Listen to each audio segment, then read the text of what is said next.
Hello, beautiful, and welcome to the Moms Talk Sex podcast, taking shame out of your sexual game.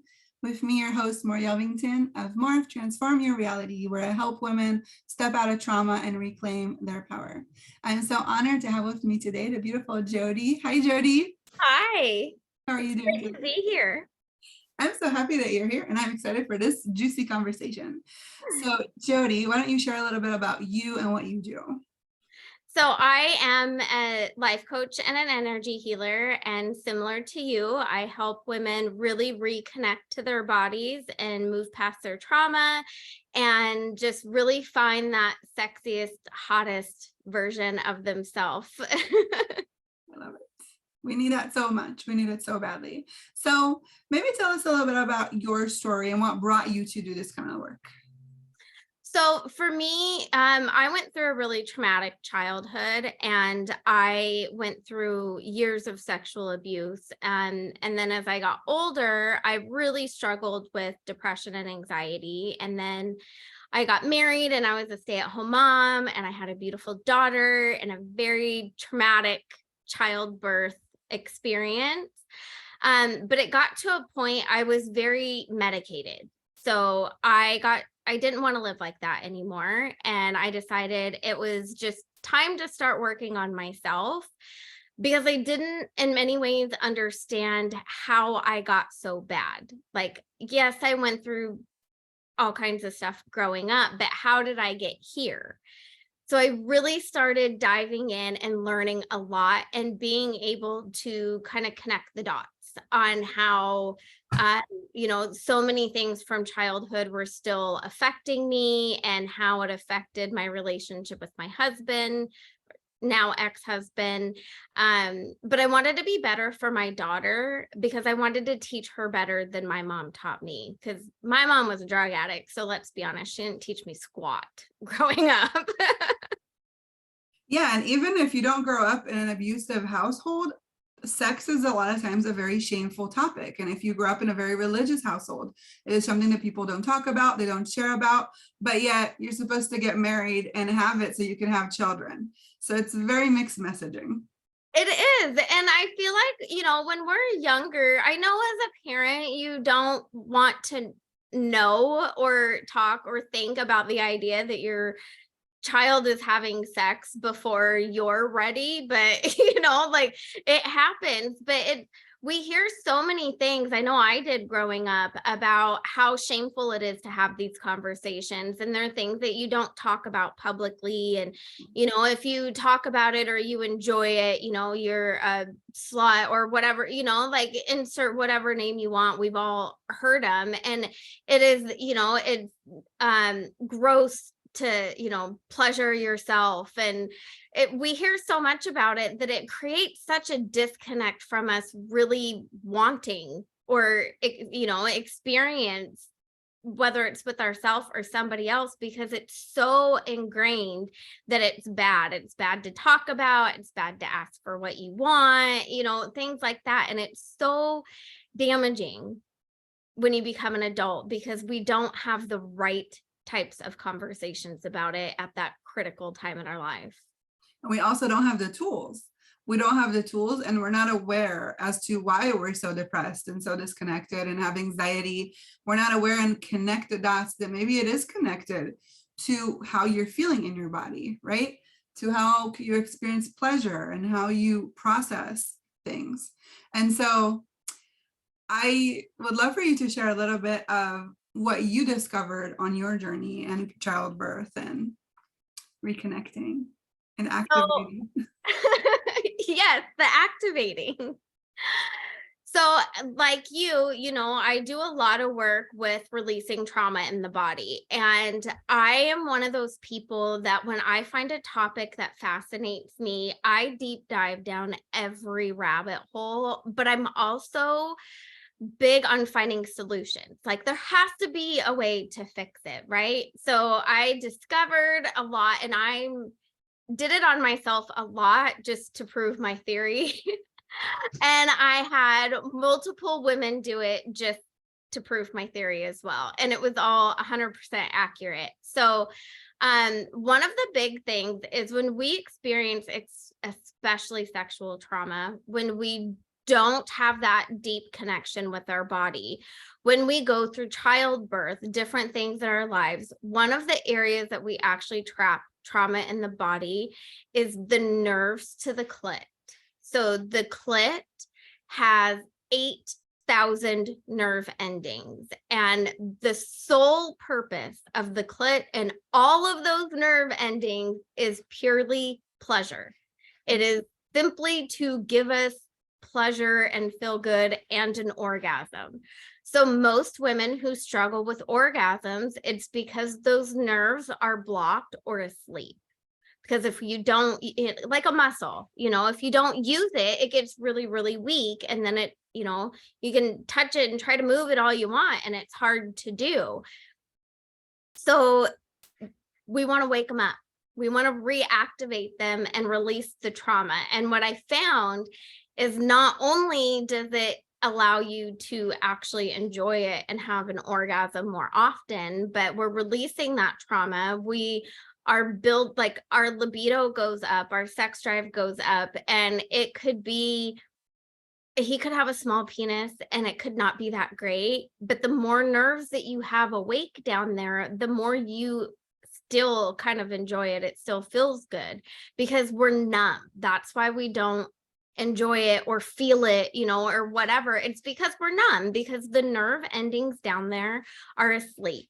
So like when you hold tension in your shoulders, you go get a massage and you can feel it when they hit that spot. You can feel it. It's like tender and a little bit sore or whatever. And if you feel around your clit and around the area around it, you can feel those tender spots. Well, that's where your nerves are not functioning correctly.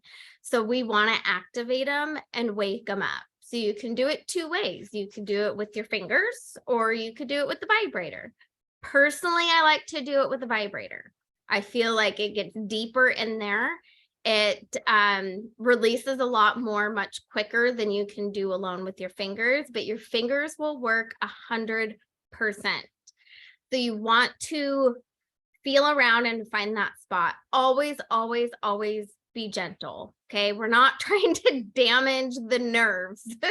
We're not trying to cause more problems. But what I do is I take the vibrator and I move it around until I find a spot. And I always start on the lowest setting and very light.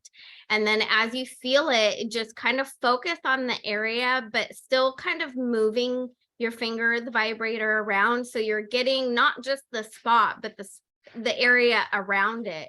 And you can feel it releasing, like it eases up, just like when you get a massage on your back.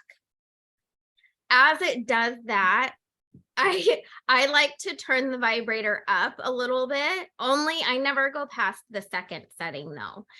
And then as you can feel it easing up, just keep going until you feel it easing up. And then I will lightly like push in a little more and just quickly, not too much. Cause again, we're not trying to damage the nerves, but you'll feel it release. And then all of a sudden it just feels really good.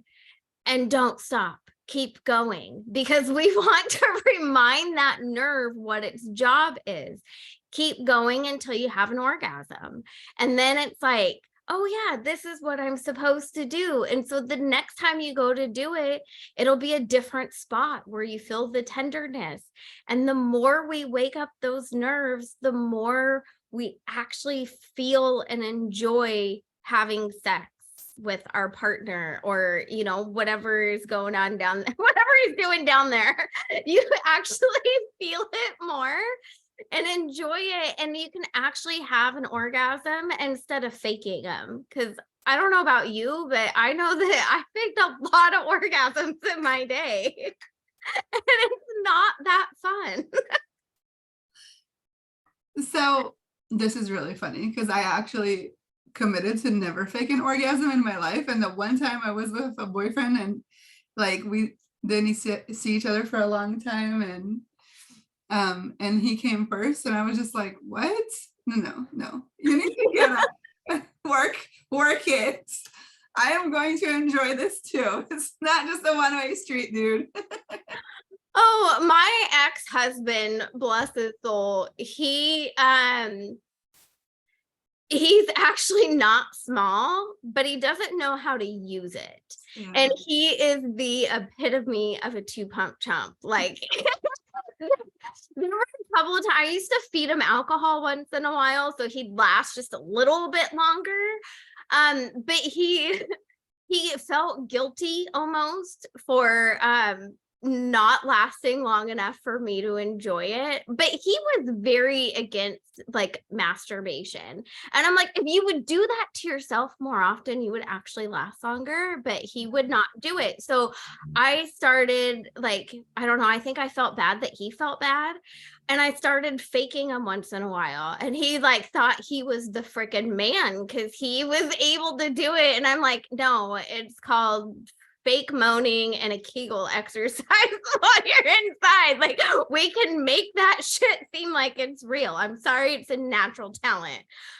But I tell you what, like the ability to actually have one, that is way better than faking one. Yes. And besides the pleasure that you experience in the moment, it elevates your mood, it releases the hormones, it, takes away your anxiety. Like, it does so many amazing benefits to you when you experience an orgasm. And so many of us have just cut that part off for whatever reason and cut off that experience of it, that we're also cutting off receiving all of those feelings and endorphins and releasing the tension and the stress. You know how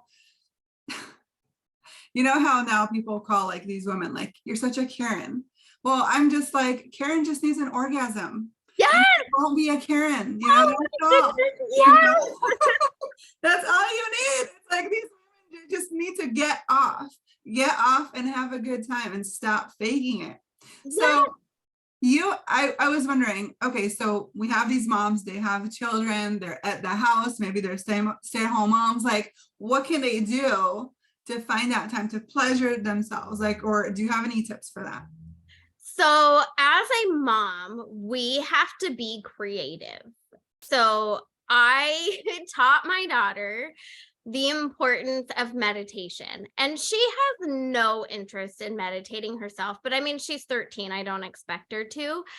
But I've also, like, our kids actually learn more from watching us than they do from the things that we say. And she's noticed over the years, since I really started doing this stuff, the difference it makes when I walk, like if I'm starting to get stressed out or whatever, and I need to go meditate, and I will go in my room and turn on frequency music and meditate, and ground and clear. And then I'm like, okay, I'm calm, peace, whatever. And she's noticed that. So now if I tell her I need to go meditate, she knows to leave me alone. She will go do something, watch a movie, whatever. So I try to get up and do it in the morning before I get her up. But again, sometimes, plans don't work out and we have to get creative. So I tell her I have to meditate, and I will go in my room, and I have a lock on my door. I always lock the door. And I have this one, it's a 963 hertz frequency music, and it is like loud, and there's like drums and all kinds of stuff in there. And I don't actually meditate with it, but I will turn that particular one on, and I will turn it up and put my phone by the door so that if she gets close to my bedroom door, she hears it. And then I'll grab my blankets and put them over me, to muffle the vibrator sound. And I will, and a lot of times, like when you get to that point that you're like, I need to do it, a lot of times it only takes a few minutes to have an orgasm anyway. It's not an hour process. And I will go in and be like, okay, let's get this done. And then I will sit there for a few minutes and I'm like, I feel so much better, and I will enjoy it. And another thing is the most powerful energy for manifestation is our sexual energy. So when I'm doing pleasure sessions on myself or doing a session activating my nerves, I use that as an opportunity for manifestation as well. And so I will just sit there and just bask in the glow, and I feel better, and I clean everything up and put everything away, and I come back out and I'm like, mom's ready. I love this so much. Oh my gosh, we're gonna create so many happy moms now. Yes, and I've locked myself in the bathroom to do it in the bathtub before too, and turned the fan on and told her I had to poop. Like, you just have to get creative sometimes. Yeah, you really do. I'm like, nap time.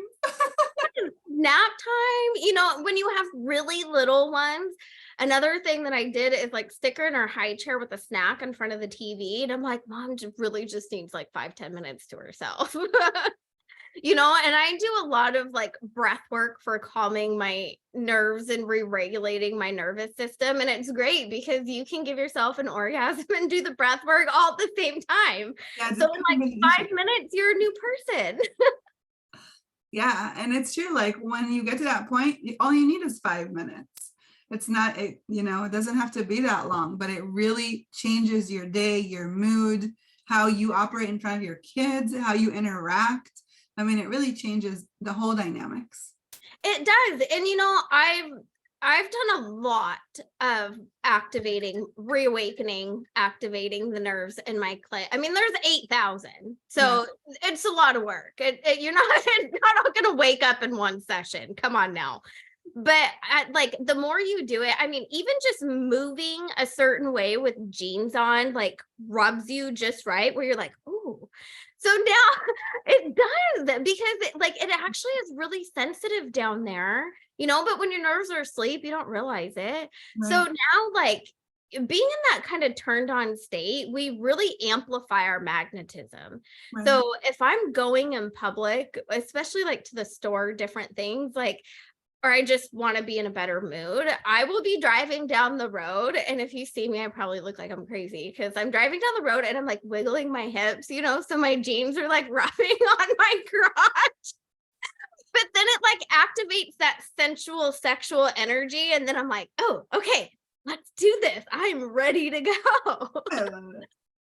But it's really easy. So like even when you're married or you have a partner, like it's that easy to turn yourself on and want to have sex with them when you reawaken those nerves. Yeah, then you're ready to go. And it's not like he is begging you to have sex. It's the opposite way. Yeah. You're just ready and you're always turned on. It's true. I know that from my own experience. Like it doesn't matter, even if I go to bed before my husband, if I'm asleep and he comes home and he touches me a certain way, I'm like, I'm ready. Well, and if you want to, and if you want to spice things up, you get yourself turned on earlier in the day and send him a couple of sexy pictures. So then he's thinking about it all freaking day. And then it like amplifies the sex you have when he gets home because he's like, I can't stop thinking about this. Yeah, it's like, it's on. Well, this is such a great, inspiring conversation. I'm so happy to have you. So if our listeners want to find you anywhere, where is the best way to find you? So you can find me on Instagram or Facebook. I'm on both, just Jodi Okeson, search it in the little search bar or whatever. And then I have a website and I have a YouTube channel that I often post free things. So like the activating the nerve, I have a video on that. It's called Hitting the Nerve, but I go deeper into like the releasing the trauma that goes along with it and everything. And that you have to search at the Soulpreneur. But you can find me, and my website is just jodiokeson.com. Trying to keep it simple and easy. Well, thank you so much for being here. It was an honor to have you. Thank you guys for listening. If you want more tips and information, you can join our Moms Talk Sex Facebook group. We would love to see you there, and we'll catch you next week. Bye. Bye.